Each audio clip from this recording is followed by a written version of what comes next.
Hello friend, જય દ્વારકાધીશ, રાધે રાધે. આજે આપણે બનાવશું ડાંભાનું કઢી. અને ડાંભો આવી રીતે આવે, આવું લાલ મૂળિયું આવે અને સફેદે મૂળિયું આવે. આ ડાંભો કહેવાય. આ ગામડામાં જ તે મળે અને ચોમાસામાં જ તે મળે. આ ડાંભો છે. હવે તેને આપણે સુધારી લઈશું.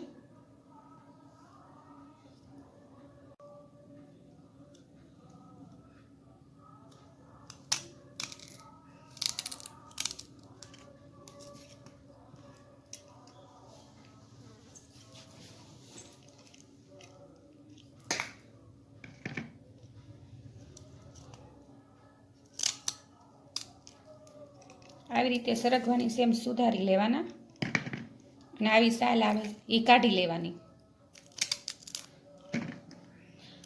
અને આના પહેલા વિડીયામાં મેં કોરું શાક બનાવ્યું હતું ડાંભાનું, અને આજે હું ડાંભાની કઢી કરવાની છું.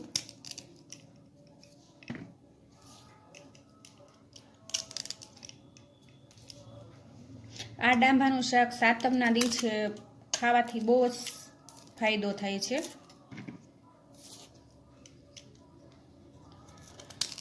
ગામડામાં તો બધા છઠના દિવસે બનાવી નાખે અને સાતમના દિવસે આ ઠંડુ ખાવાનું શાક.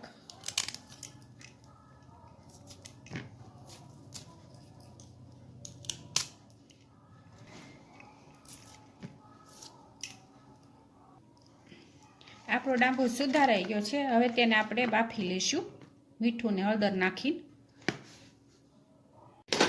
હવે આપણે કુકરમાં પાણી મૂકી દીધું છે અને હવે તેમાં ડાંભો નાખી દઈશું. સ્વાદ પ્રમાણે મીઠું નાખશું થોડું.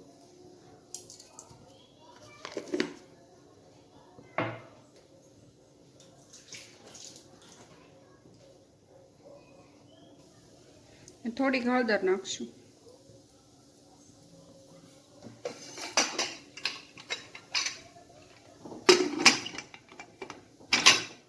ઢાંકણ ઢાંકીને અને 2 સીટી થવા દેવાની. સરગવાની સેમ આ બાફી લેવાનો. હવે આ બાજુ આપણે કઢીની તૈયારી કરશું. તેના માટે મેં છાશ લઈ લીધી છે. તમારે જે પ્રમાણમાં કઢી કરવાની હોય તે પ્રમાણે છાશ લઈ લેવાની. અહીંયા મેં તાજી છાશ લીધી છે. આ બાજુ આપણે ડાંભો બફાય છે અને તેમાં 2 ચમચી ચણાનો લોટ નાખશું.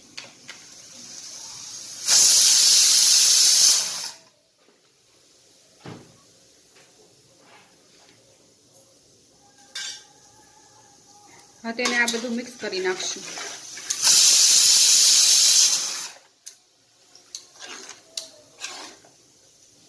હવે તેમાં સ્વાદ પ્રમાણે મીઠું નાખશું અને હળદર. હવે તેને આપણે ઉકાળી નાખશું. જેમ આપણે સાદી કઢી કરી છે તેવી જ રીતે કરવાનું, પણ આમાં એક સિક્રેટ એવી છે, એ તમને છેલ્લે ખબર પડશે જ્યારે હું કઢીનો વઘાર કરીશ ને ત્યારે.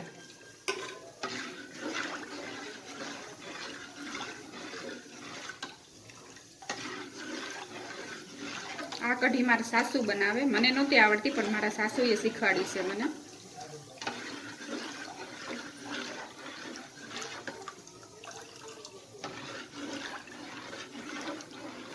હવે તેને આપણે ઉકળવા દઈશું. હવે તેમાં આપણે આ મરચી નાખશું આવી રીતે વચ્ચે કાપો પાડી.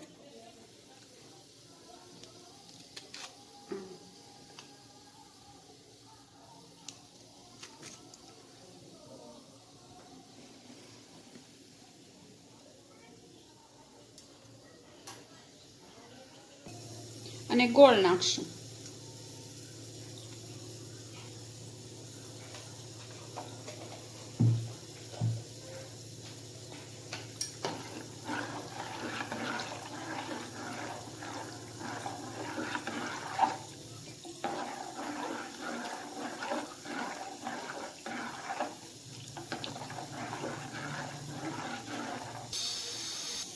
હવે એમાં 2-3 લવિંગ નાખશું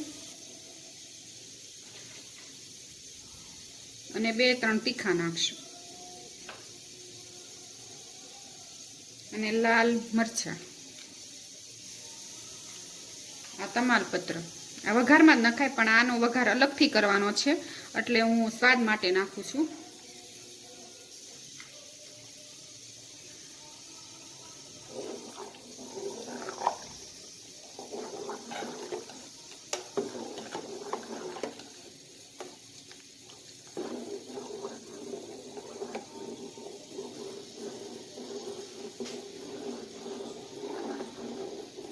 આપણી કઢી ઉકળે ત્યાં સુધીમાં આપણે લસણવાળું મરચું ખાંડી નાખશું. તેના માટે લસણ અને આદું લઈ લીધું છે.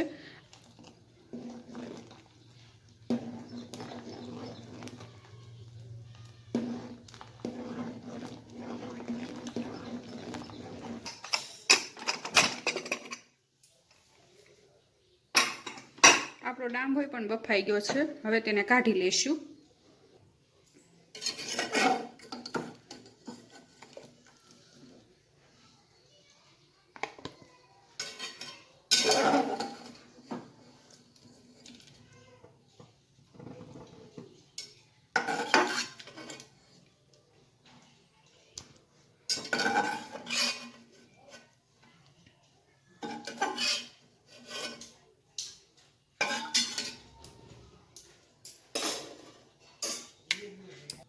હવે આપણે કઢીનો વઘાર કરશું. મેં તમને કીધું હતું કે આગળ કે વઘાર કેવી રીતે કરવાનો, એમ સિગરેટ છે.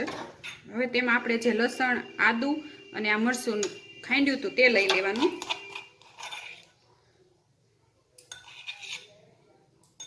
આમાં રાઈ, જીરું કોઈ વસ્તુ નથી નાખવાની. હવે તેલ નાખશું.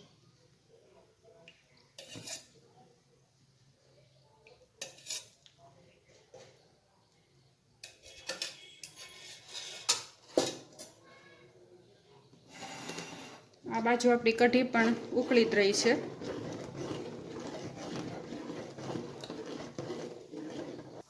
હવે તેમાં આ ડાંભો નાખી દેશું.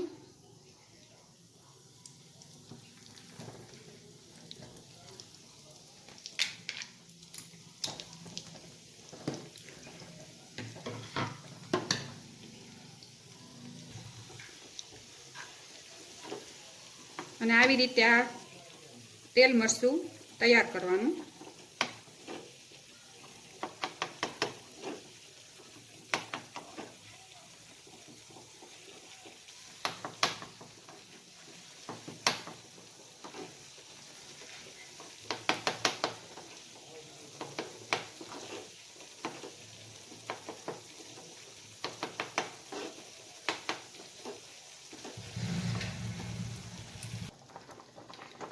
હવે આપણી કઢી બની ગઈ છે અને અહીંયા તેલ મરચું પણ આપણું તૈયાર થઈ ગયું છે. હવે તેનો વઘાર કરી નાખશું.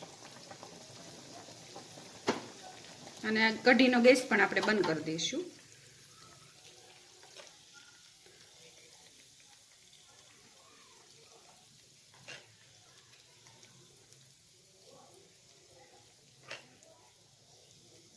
તમે જેટલું તીખું ખાતા હો તે પ્રમાણે તમારે નાખવાનું. પછી જે મરચું, આ તેલ મરચું તમારે સાઈડમાં રાખવાનું. અને પછી જ્યારે તમે કઢી જમવા બેઠો ત્યારે કઢી લો ત્યારે તેની ઉપર નાખવાનું.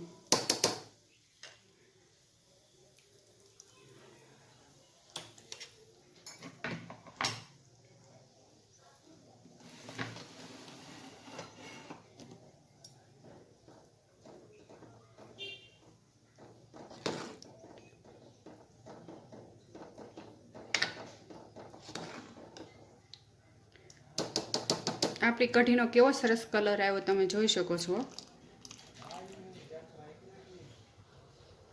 અને ઉપરથી હવે ગરમ મસાલો નાખશું અને ધાણા જીરું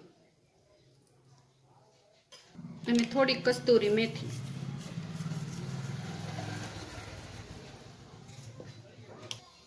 આપણી કઢી તૈયાર થઈ ગઈ છે. હવે તેને સર્વિંગ પ્લેટમાં કાઢી લઈશું. હવે ઉપરથી આપણે કોથમરી નાખી દઈશું.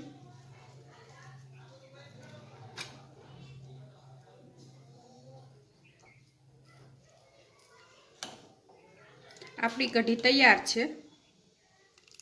દેખાવમાં કેટલી સરસ લાગે છે અને ખાવામાં એટલી સ્વાદિષ્ટ છે. અને આ સરગવાની કઢી પેટા ગુણકારી છે.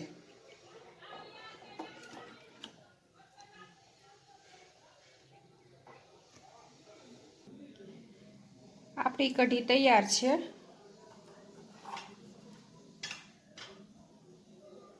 અને હવે ઉપરથી આ લાલ ચટણી જે આપણે રાખી હતી તે નાખશું.